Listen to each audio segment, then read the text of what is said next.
C'est la salle d'Arambo du ministère de l'Économie et des Participations qui a servi de cadre au symposium chrétien sur l'agriculture et l'élevage qui s'est ouvert ce jeudi 26 septembre 2024.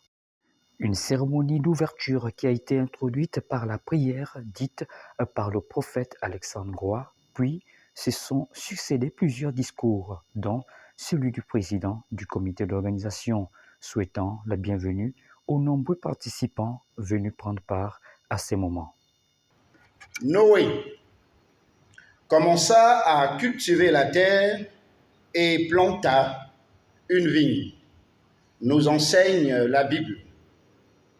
La terre ne trahit pas celui qui l'exploite, nous rapporte un adage. Et moi, je vous dis ce matin, la terre nous nourrit, aimons-la. C'est par ces paroles que je vous souhaite la plus chaleureuse bienvenue à l'occasion du symposium chrétien de l'agriculture et de l'élevage, SICAGE. Puis s'en est suivi celui du directeur national de l'aumônerie présentant la structure de cette organisation humanitaire.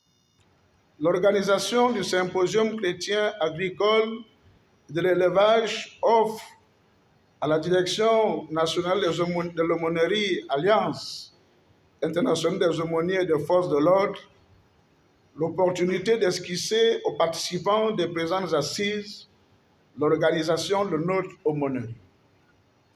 Il s'agit, dans les lignes et propos qui vont suivre, de faire un bref exposé sur sa structure à partir de sa création, ses missions, son organisation et implantation au Gabon, ses animateurs principaux, ses perspectives. Et le patriarche des églises pentecôtistes charismatiques évangéliques et de réveil du Gabon de revenir sur les fondements de l'agriculture et l'élevage dans la Bible.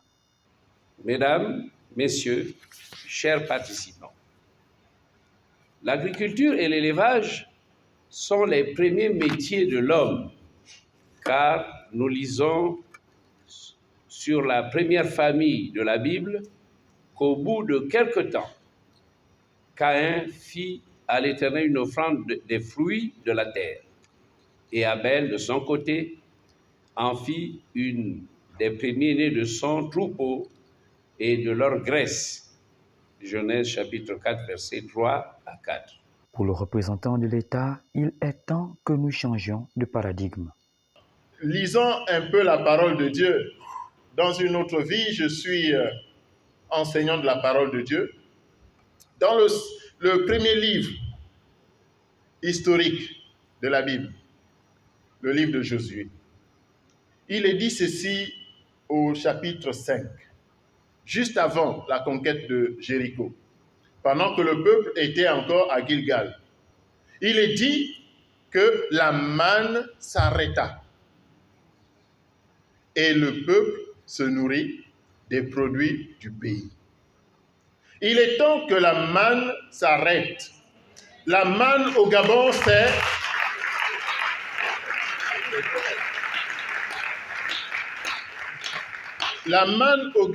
l'attrait pour nos jeunes envers les métiers de bureau.